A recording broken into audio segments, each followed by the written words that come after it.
حضرت ابراہیم خلیل اللہ علیہ السلام نے جب اپنے بیٹے اسماعیل علیہ السلام کو ذبح کرنے کے لیے لٹایا تھا، گردن پر چھری رکھ دی تھی۔ اب سوچیں آپ، گردن پر چھری ہے اور چھری سے گردن کے کٹنے میں کتنا وقت لگے گا؟ یوں ہاتھ گھمانا ہے، نہ وہاں منٹ کا وقت لگے گا نہ ہی سیکنڈوں کا۔ لیکن ابراہیم علیہ السلام نے چھری رکھی اپنے بیٹے کے گردن پر اور ابھی آگے گھمانا چاہتے تھے، اس سے قبل اللہ کا حکم آیا جبرائیل کو کہ جنت سے دمبا لے لو اور لے کر کے جاؤ، اسماعیل کو ہٹاؤ اور اس کو رکھو۔ اتنے ہی وقت میں آپ نے جنت سے دمبا بھی لیا اور سفر کر کے نیچے آئے بھی اور اسماعیل علیہ السلام کو ہٹایا بھی اور رکھا بھی۔ یہ جبرائیل امین علیہ السلام کی سرعت رفتار۔ دوسری ایک روایت یہ ملتی ہے، یوسف علیہ السلام کو ان کے بھائیوں نے کنویں میں پھینکا، کنویں میں ڈالا تھا، تو جب بھائیوں نے اوپر سے گرایا یوسف علیہ السلام کو، کنواں بہت لمبا نہیں تھا، چھوٹا سا تھا، پرانا کنواں تھا۔ یوسف علیہ السلام کنویں کے منہ سے لے کر پانی تک آنے میں کتنا وقت لگ رہا ہوگا؟ ارے بھاری جسم جب آتا ہے تو شاید سیکنڈوں میں نیچے آ جائے گا، لیکن اللہ کا حکم ہوا جبرائیل علیہ السلام کو کہ یوسف کو ان کے بھائیوں نے گرا دیا ہے، گرانے والے نہیں، گرا دیا ہے، دھکیل دیے ہیں۔ اے جبرائیل، ان کے پانی میں پہنچنے سے پہلے انہیں تھام لو۔ جبرائیل علیہ السلام یوسف علیہ السلام کے کنویں میں پانی پر پہنچنے سے پہلے پہنچے ہوئے تھے۔ وہ کس قدر تیز رفتاری ہوگی۔ ابراہیم علیہ السلام کو آگ میں ڈالا نمرود نے، منجنیق سے پھینک دیا گیا تھا، وہ ایک بہت بڑی جیسے آج توپ ہوتی ہے، توپ سے ڈالا جا رہا ہے اور پھینک دیا گیا۔ آگ میں پہنچنے کے لیے شاید چند سیکنڈ لگے ہوں، لیکن اللہ کا حکم ہوا ہے جبرائیل آگ میں پہنچنے سے پہلے میرے خلیل کے پاس پہنچو۔ وہ پہنچ گئے۔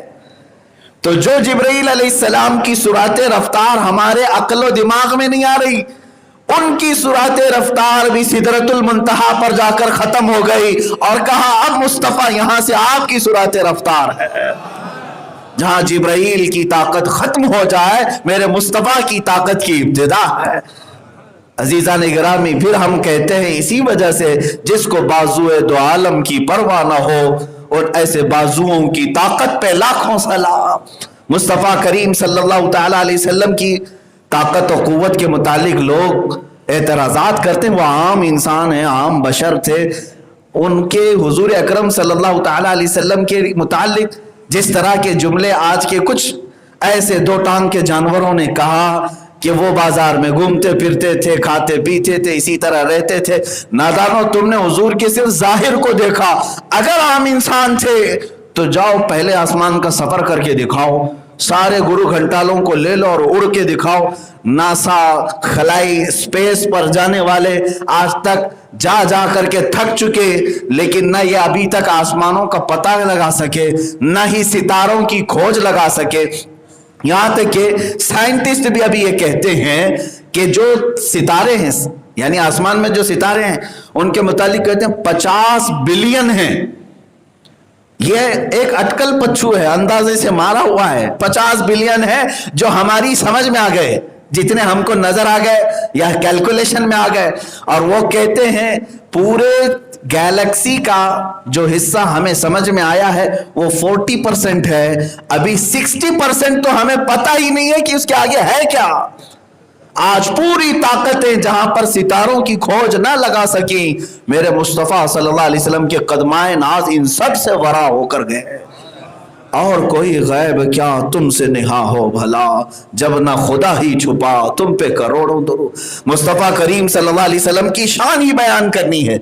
میرے عزیزوں، معراج کا سفر بھی واقعہ سنانے کے لیے نہیں بلکہ حضور کی عظمت بیان کرنے کے لیے۔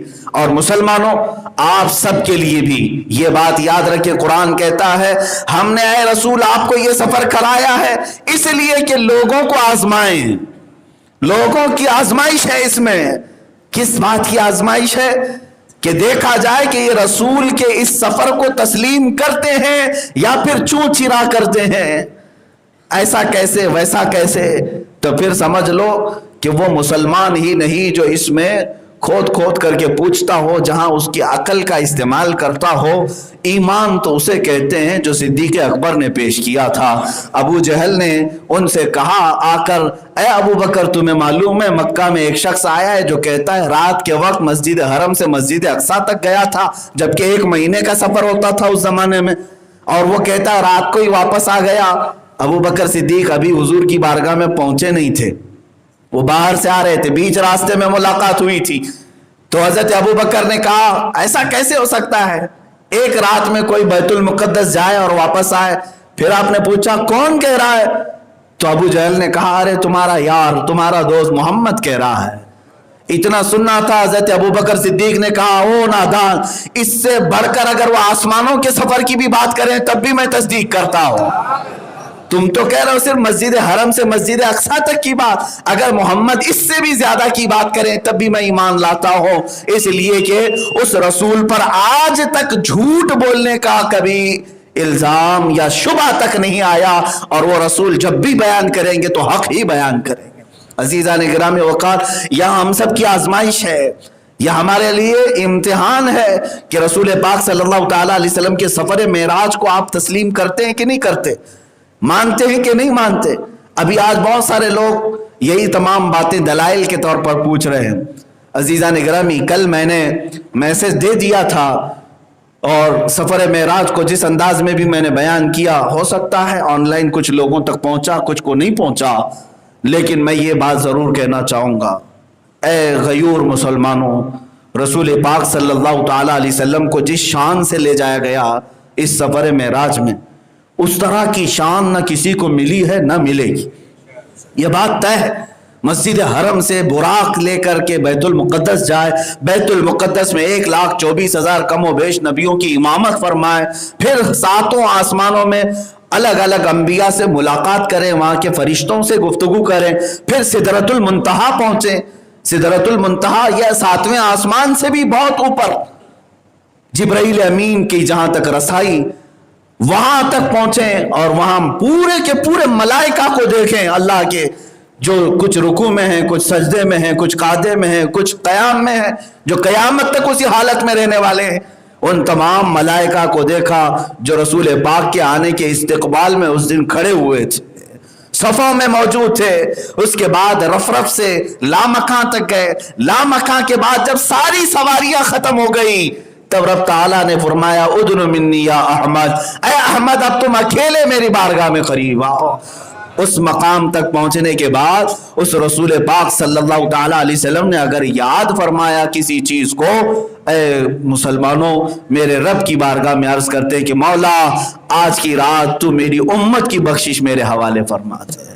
یہ ہے رسول پاک صلی اللہ تعالیٰ علیہ وسلم کا جذبہ اپنی امت کے لیے، جو نہ بھولا ہم غریبوں کو رضا، یاد اس کی اپنی عادت کیجئے۔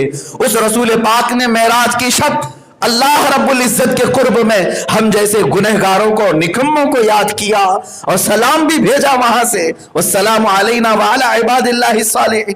اے اللہ میرے گنہگار امت پر اور تیرے نیک بندوں پر تیرا سلام ہو۔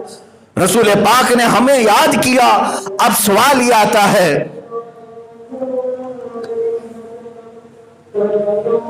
اذان ہو رہی ہے،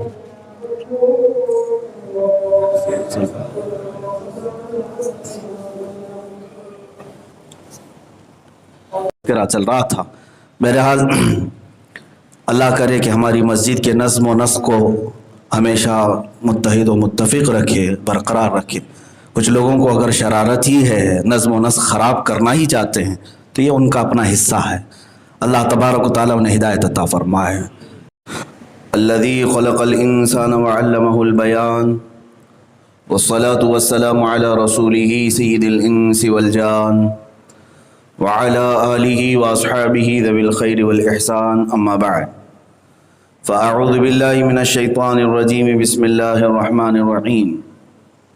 سبحان الذي أسرى بعبده ليلا من المسجد الحرام إلى المسجد الأقصى الذي باركنا حوله لنريه من آياتنا إنه هو السميع البصير۔ صدق الله مولانا العظيم۔ بارگاہ رسالت معاب صلی اللہ علیہ وسلم میں درود پاک کا ہدیہ پیش کریں۔ اللهم صل على سيدنا ومولانا محمد معدن الجود والكرم وآله وأصحابه الكرام وابنه الكريم وبارك وسلم صلاة دائمة سرمدا أبدا. عزیزان اکرام وقار، رجب المرجب کی آج 27ویں ہے، یعنی کل شب معراج کی یاد ہم نے منائی، اور آج یہ دن ہے رسول کریم صلی اللہ تعالیٰ علیہ وسلم کی زندگی پاک میں معراج میرے آقا کا ایک معجزہ بھی ہے اور اللہ کا ایک بہت بڑا انعام ہے جو نبی کونین صلی اللہ تعالیٰ علیہ وسلم سے قبل نہ کسی کو ملا تھا، نہ قیامت تک کسی کو ملے گا. وہ رسول پاک صلی اللہ تعالیٰ علیہ وسلم کو اعزاز کے ساتھ، تکریم کے ساتھ آسمانوں پر بلایا گیا. واقع معراج بڑا تفصیلی ہے، آپ نے اس سے قبل سنا بھی ہوگا، پڑھا بھی ہوگا. چند باتیں اس سے ریلیٹڈ میں عرض کرتا ہوں. حضور پاک صلی اللہ تعالیٰ علیہ وسلم کا یہ سفر معراج جب میرے آقا صلی اللہ علیہ وسلم بیان فرما رہے تھے، مکہ مکرمہ میں صبح کا وقت تھا. حجر اسود کے قریب کھڑے ہو کر میرے آقا صلی اللہ علیہ وسلم معراج کا سفر بیان فرما رہے تھے. تو اس وقت وہاں مشرکین مکہ بھی تھے اور جو ایمان لائے ہوئے تھے وہ بھی موجود تھے، مومنین. باہر سے آئے ہوئے قافلے بھی تھے تجارت کے. تقریباً مکہ میں 27 قبیلے ہوتے تھے، ان سب کے سردار وہاں موجود تھے. اتفاق سے سب کے سامنے میرے آقا صلی اللہ علیہ وسلم نے اپنے سفر معراج کو بیان کیا تو وہاں 2 جماعتیں ہو گئی. یہ توجہ سے سنیں اس بات کو. 2 گروپ ہو گئے. ایک نے حضور پاک صلی اللہ علیہ وسلم پر بغیر کسی چون چرا کیے ہوئے ایمان قبول کیا، جس میں صدیق اکبر رضی اللہ تعالیٰ عنہ اور ان جیسے ایمان صفت لوگ تھے. انہوں نے فوراً کہا کہ اللہ کے نبی صلی اللہ علیہ وسلم نے اگر بیان کیا ہے تو یقیناً یہ حق ہے. سفر کو قبول کر لیا. ایک جماعت یہ ہوئی. اور ایک جماعت جس نے مکمل طور پر حضور کا انکار کیا، وہ کافروں کی جماعت تھی. انہوں نے کہا یہ سب افواہ ہے، معاذ اللہ رب العالمین. میرے آقا صلی اللہ تعالیٰ علیہ وسلم پر انہوں نے افترا کیا، جھوٹ باندھا، بہت الگ الگ طرح کی باتیں کی. تو سمجھ میں آ گئی بات آپ کے کہ 2 جماعتیں ہو گئی، ایک پورے منکرین کی اور ایک پورے ایمان والوں کی. معراج کا واقعہ وہاں پر فرق کر دیا حق اور باطل کو. جو مانا وہ ایمان والا تھا، جو انکار کیا وہ کافر تھا. کافی زمانے تک یہی 2 جماعتیں رہی معراج کے واقعے کے لیے. یا تو مکمل کافر تھے جو حضور کے معراج کو نہیں مانتے تھے، یا تو مکمل مومن تھے جو حضور کی معراج کے ہر واقعے کو تسلیم کرتے تھے. بہت زمانے کے بعد اب حالات یہاں آئے کہ تیسری جماعت بھی پیدا ہو گئی. وہ 2 جماعتیں تھیں مکہ میں حضور کے معراج کے سفر کے اعلان کے وقت، ایک منکرین کی اور ایک مومنین کی. اب تیسری جماعت پیدا ہوئی. انہیں کیا کہا جائے؟ تیسری جماعت کا کہنا یہ ہے وہ ایمان تو رکھتے ہیں حضور صلی اللہ علیہ وسلم پر، رشتہ ان کا اسلام سے بھی ہے، لیکن معراج کا انکار بھی ہے. یہ تیسری جماعت ایسی ہے کہ مشرکین مکہ نے سفر معراج کا انکار کیا تو اس انکار کی وراثت لیے بیٹھے ہیں آج تک، اور پھر اپنے آپ کو مسلمان بھی کہتے ہیں، قرآن، اسلام اور رسول سے رشتہ بھی بتاتے ہیں. تو یہ تیسری جماعت کا مسئلہ بڑا ڈینجر ہے. نہ یہ ان میں ہے نہ یہ ان میں ہے. منکرین جو معراج کا انکار کر رہے تھے وہ کافر ہیں. اب میرے عزیزو، یہاں یہ تیسری جماعت کے متعلق مجھے بات بتانا ضروری ہو گیا کہ جنہوں نے یہ پروپیگنڈا پھیلایا کہ حضور صلی اللہ علیہ وسلم کا یہ معراج کا سفر یہ خواب کا تھا، حضور سوئے تھے، آرام کر رہے تھے، تو رب تعالیٰ نے انہیں یہ ساری زیارتیں کرا دی آسمانوں کی، یہاں تک کہ جنت، دوزخ، عرش، کرسی، لوح، قلم، یہ سب میرے آقا صلی اللہ علیہ وسلم کو نیند کی حالت میں کرایا گیا. اس پر وہ اپنی کئی دلیلیں بھی لاتے ہیں. وقت ہوتا تو ہر دلیل کا میں رد بھی کرتا، جو چیزیں وہ پیش کرتے ہیں. عزیزان گرامی، سب سے پہلی بات حضور اکرم صلی اللہ علیہ وسلم کے سفر معراج کے لیے قرآن کی یہ آیت ہی کافی ہے جو ابھی میں نے خطبہ مسنونہ کے بعد تلاوت کی، سبحان الذی اسرا۔ سبحان الذی، سبحان کہتے کسے ہیں؟ سبحان کہتے ہیں ہر کمتر چیز اور ہر عیب سے پاک ذات کو، جس کے اندر عیب کا شائبہ بھی نہ ہو۔ سبحان اسے کہتے ہیں کہ جو ہر طرح کی چھوٹی چیزیں، کمتر چیزیں، عیب جس میں ہو ان سب سے پاک، اور جو بلند و بالا ہو اسے سبحان کہا جاتا ہے۔ اب مجھے بتائیے، یہ لفظ اس وقت کہا جاتا ہے جب کوئی بہت بڑا کام ہوا ہو، بہت بڑا کام ہوا ہو تو اس وقت کیا کہا جاتا ہے؟ سبحان۔ ظاہر سی بات ہے آپ کے ہاں بھی رواج ہے، جب کوئی بہت اچھی چیز دیکھتے ہیں تو کیا کہتے ہیں؟ سبحان اللہ۔ سبحان اللہ کا لفظ بھی آپ کے ہاں معمول یہ بنا ہوا ہے۔ بہت اعلیٰ چیز کو اگر آپ دیکھتے ہیں تو کیا کہتے ہیں؟ سبحان اللہ۔ میرے عزیزو، رب تعالیٰ جب سبحان کے ذریعے سے حضور کے سفر کو بیان کر رہا ہے، ترجمہ سنیے، اللہ فرما رہا ہے پاک ہے وہ ذات جس نے اپنے بندے خاص کو سفر کرایا رات کے ایک حصے میں مسجد حرم سے مسجد اقصی تک۔ یہ ترجمہ ہے قرآن پاک کا، سبحان الذی اسرا بعبدہ۔ اب اس میں کئی لفظ ہیں جو حضور صلی اللہ علیہ وسلم کے جسمانی معراج کی دلیل ہے، میں اسی پر آج گفتگو کر رہا ہوں۔ بس واقعہ بڑا تفصیلی ہے، صرف اور صرف یہ عقیدہ میں دینا چاہتا ہوں جن لوگوں نے یہ پروپیگنڈا پھیلایا کہ وہ سوتے ہوئے خواب میں گئے تھے، خواب میں آ گئے۔ اے میرے عزیز، خواب ہی کی بات ہوتی تو اتنا بڑا اس کو بیان نہیں کیا جاتا سبحان کہہ کر کے، اس کو تو یوں ہی بیان کر دیا جاتا۔ ارے خواب کی باتیں تو قرآن پاک میں آئی۔ ابراہیم علیہ السلام نے خواب دیکھا، اپنے بیٹے کو ذبح کر رہے ہیں، وہاں پر کہیں سبحان کا لفظ نہیں آیا۔ حضرت ابراہیم علیہ السلام کے خواب کا تذکرہ ہے، حضرت یوسف علیہ السلام کے خواب کا تذکرہ ہے۔ یوسف علیہ السلام نے خواب دیکھا، انی رأیت 11 کوکبا، کہ میں نے 11 ستاروں کو دیکھا ہے کہ وہ مجھے سجدہ کر رہے تھے۔ تو خواب کا وہاں پر بھی بیان ہے، لیکن اس کو سبحان کے ذریعے سے بیان نہیں کیا گیا۔ لیکن رسول پاک کے سفر کو اللہ نے جب بیان کیا تو سبحان الذی کہہ کر، اس کا مطلب ہوا کہ یہ حقیقت میں اتنا بڑا معاملہ تھا جس کی وجہ سے یہ کہا جا رہا ہے وہ بلند و بالا ذات ہے جس نے یہ سفر کرایا ہے۔ چھوٹی چیز کی نسبت کے وقت اس طرح کا بڑا جملہ نہیں کہا جاتا، یہ ایک لغوی بات ہے، لاجیکلی آپ سے کہہ رہا ہوں۔ دوسری اسی آیت میں ہے اسرا۔ اسرا یہ عربک ورڈ ہے۔ اسرا کا مطلب کیا ہے؟ یہ الاسرا سے ہے، چلنے کو کہتے ہیں، زمین پر چلنے کو کیا کہتے ہیں؟ اسرا۔ اب اس کو عربی میں ثلاثی مجرد بھی ہوتا ہے، جس میں کہا جاتا ہے سریت من المسجد الحرام الی المسجد الاقصی، یعنی میں مسجد حرم سے مسجد اقصی تک چلا، سرا۔ اور اسرا کہتے ہیں چلانے کو، نیند میں نہیں، جسم کے ساتھ چلانے کو کیا کہتے ہیں؟ اسرا کہتے ہیں۔ اور قرآن کی اس آیت میں اللہ تعالیٰ نے فرمایا سبحان الذی اسرا، پاک ہے وہ ذات جس نے اپنے رسول کو حالت بیداری میں چلایا۔ نیند میں چلنے والے لفظ کو اسرا کا لفظ استعمال نہیں ہوتا عربی میں۔ تیسری دلیل اس کے اندر اسی آیت میں ہے، بعبدہ کہا، سبحان الذی اسرا بعبدہ۔ عبد کہتے ہیں بندے کو، یہ سب کو معلوم ہے۔ عبداللہ کا مطلب اللہ کا بندہ، عبد بندے کو کہتے ہیں۔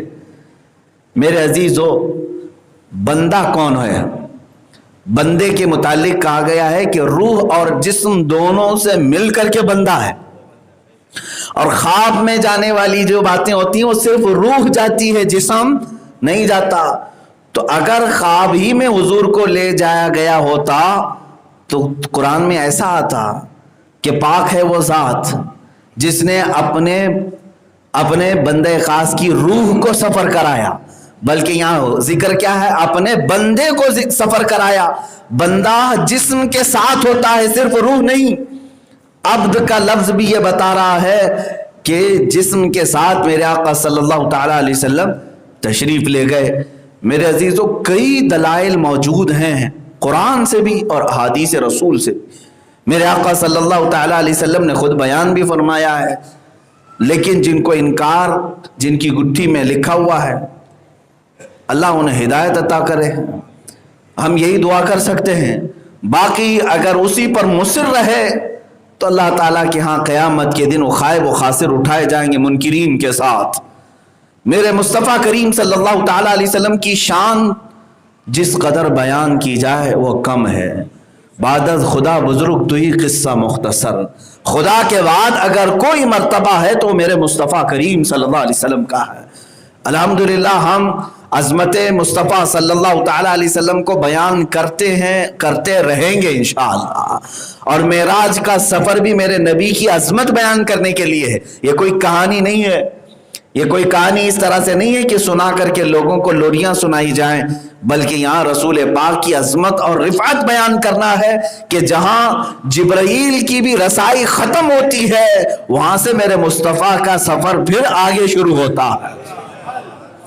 جبرائیل امین سید الملائکہ جن کی طاقت و قوت کا اندازہ نہیں کر سکو گے، یہاں تک کہ اگر وہ اپنی اصلی شکل میں ظاہر ہو جائیں تو فرمایا گیا کہ اگر وہ زمین پر یہاں کھڑے ہو جائیں تو آسمانوں پر ان کا سر ہوگا، اور ان کا ایک پر مشرق میں تو دوسرا پر مغرب میں ہوگا۔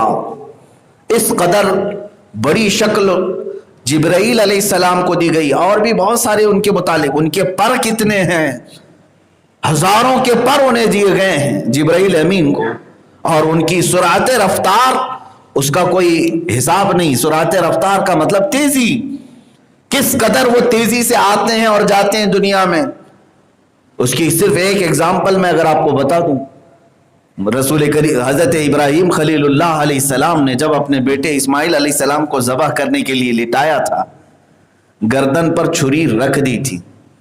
آپ سوچیں، آپ گردن پر چھری ہے اور چھری سے گردن کے کٹنے میں کتنا وقت لگے گا؟ یوں ہاتھ گھمانا ہے، نہ وہاں منٹ کا وقت لگے گا نہ ہی سیکنڈوں کا۔ لیکن ابراہیم علیہ السلام نے چھری رکھی اپنے بیٹے کے گردن پر اور ابھی آگے گھمانا چاہتے تھے، اس سے قبل اللہ کا حکم آیا جبرائیل کو کہ جنت سے دمبا لے لو اور لے کر کے جاؤ، اسماعیل کو ہٹاؤ اور اس کو رکھو۔ اتنے ہی وقت میں آپ نے جنت سے دمبا بھی لیا اور سفر کر کے نیچے آئے بھی اور اسماعیل علیہ السلام کو ہٹایا بھی اور رکھا بھی۔ یہ جبرائیل امین علیہ السلام کی سرعت رفتار۔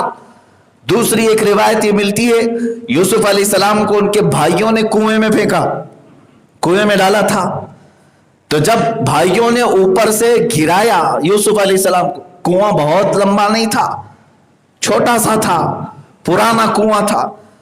یوسف علیہ السلام کنویں کے منہ سے لے کر پانی تک آنے میں کتنا وقت لگ رہا ہوگا؟ ارے بھاری جسم جب آتا ہے تو شاید سیکنڈوں میں نیچے آ جائے گا، لیکن اللہ کا حکم ہوا جبرائیل علیہ السلام کو کہ یوسف کو ان کے بھائیوں نے گرا دیا ہے، گرانے والے نہیں، گرا دیا ہے، دھکیل دیے ہیں۔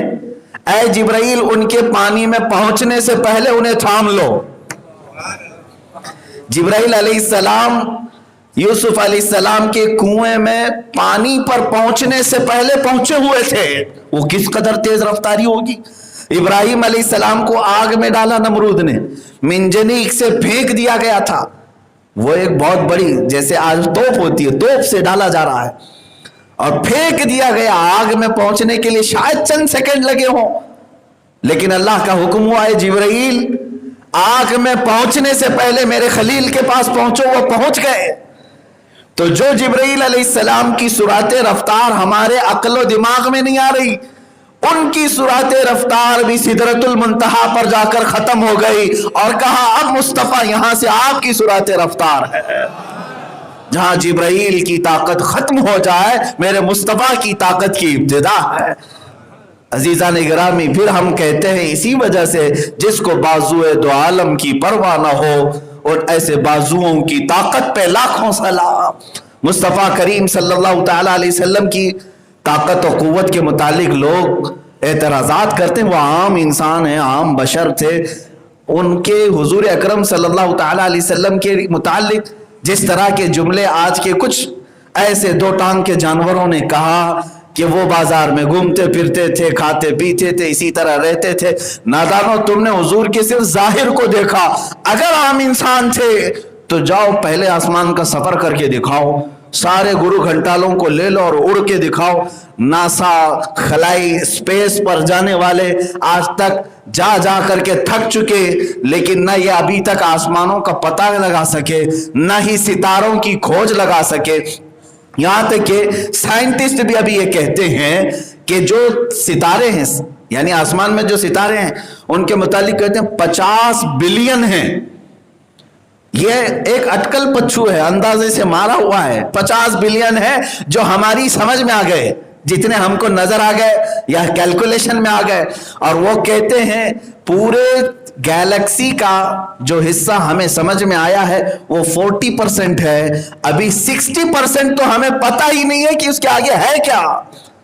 آج پوری طاقتیں جہاں پر ستاروں کی کھوج نہ لگا سکیں, میرے مصطفیٰ صلی اللہ علیہ وسلم کے قدمائے ناز ان سب سے ورا ہو کر گئے. اور کوئی غیب کیا تم سے نہا ہو بھلا, جب نہ خدا ہی چھپا تم پہ کروڑوں درود. مصطفیٰ کریم صلی اللہ علیہ وسلم کی شان ہی بیان کرنی ہے. میرے عزیزوں, معراج کا سفر بھی واقعہ سنانے کے لیے نہیں بلکہ حضور کی عظمت بیان کرنے کے لیے. اور مسلمانوں, آپ سب کے لیے بھی یہ بات یاد رکھیں, قرآن کہتا ہے ہم نے اے رسول آپ کو یہ سفر کرایا ہے اس لیے کہ لوگوں کو آزمائیں. لوگوں کی آزمائش ہے اس میں. کس بات کی آزمائش ہے؟ کہ دیکھا جائے کہ یہ رسول کے اس سفر کو تسلیم کرتے ہیں یا پھر چوں چرا کرتے ہیں. ایسا کیسے ویسا کیسے, تو پھر سمجھ لو کہ وہ مسلمان ہی نہیں جو اس میں کھود کھود کر کے پوچھتا ہو, جہاں اس کی عقل کا استعمال کرتا ہو. ایمان تو اسے کہتے ہیں جو صدیق اکبر نے پیش کیا تھا. ابو جہل نے ان سے کہا آ کر, اے ابو بکر تمہیں معلوم ہے مکہ میں ایک شخص آیا ہے جو کہتا ہے رات کے وقت مسجد حرم سے مسجد اقصیٰ تک گیا تھا, جبکہ 1 مہینے کا سفر ہوتا تھا اس زمانے میں, اور وہ کہتا ہے رات کو ہی واپس آ گیا. ابو بکر صدیق ابھی حضور کی بارگاہ میں پہنچے نہیں تھے, وہ باہر سے آ رہے تھے, بیچ راستے میں ملاقات ہوئی تھی. تو حضرت ابو بکر نے کہا ایسا کیسے ہو سکتا ہے, ایک رات میں کوئی بیت المقدس جائے اور واپس آئے. پھر آپ نے پوچھا کون کہہ رہا ہے؟ تو ابو جہل نے کہا ارے تمہارا یار, تمہارا دوست محمد کہہ رہا ہے. اتنا سننا تھا. حضرت ابو بکر صدیق نے کہا او نادان, اس سے بڑھ کر اگر وہ آسمانوں کے سفر کی بھی بات کریں تب بھی میں تصدیق کرتا ہوں. تم تو کہہ رہے ہو صرف مسجد حرم سے مسجد اقصیٰ تک کی بات, اگر محمد اس سے بھی زیادہ کی بات کریں تب بھی میں ایمان لاتا ہوں. اس لیے کہ اس رسول پر آج تک جھوٹ بولنے کا کبھی الزام یا شبہ تک نہیں آیا, اور وہ رسول جب بھی بیان کریں گے تو حق ہی بیان کریں گے. عزیزان گرامی وقار, یہاں ہم سب کی آزمائش ہے, یہ ہمارے لیے امتحان ہے کہ رسول پاک صلی اللہ تعالیٰ علیہ وسلم کے سفر معراج کو آپ تسلیم کرتے ہیں کہ نہیں کرتے, مانتے ہیں کہ نہیں مانتے. ابھی آج بہت سارے لوگ یہی تمام باتیں دلائل کے طور پر پوچھ رہے ہیں. عزیزان گرامی, کل میں نے میسج دے دیا تھا اور سفر معراج کو جس انداز میں بھی میں نے بیان کیا, ہو سکتا ہے آن لائن کچھ لوگوں تک پہنچا, کچھ کو نہیں پہنچا, لیکن میں یہ بات ضرور کہنا چاہوں گا, اے غیور مسلمانوں, رسول پاک صلی اللہ تعالیٰ علیہ وسلم کو جس شان سے لے جایا گیا اس سفر معراج میں, اس طرح کی شان نہ کسی کو ملی ہے نہ ملے گی. یہ بات طے ہے.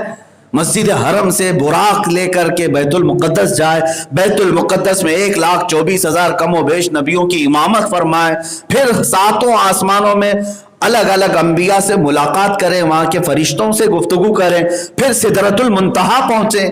سدرۃ المنتہا یہ 7ویں آسمان سے بھی بہت اوپر, جبرائیل امین کی جہاں تک رسائی, وہاں تک پہنچیں اور وہاں پورے کے پورے ملائکہ کو دیکھیں, اللہ کے جو کچھ رکوع میں ہیں, کچھ سجدے میں ہیں, کچھ قعدے میں ہیں, کچھ قیام میں ہیں, جو قیامت تک اسی حالت میں رہنے والے ہیں. ان تمام ملائکہ کو دیکھا جو رسول پاک کے آنے کے استقبال میں اس دن کھڑے ہوئے تھے, صفوں میں موجود تھے. اس کے بعد رف رف سے لامکان تک گئے. لامکان کے بعد جب ساری سواریاں ختم ہو گئی تب رب تعالیٰ نے فرمایا ادن منی یا احمد, اے احمد اب تم اکیلے میری بارگاہ میں قریب آؤ.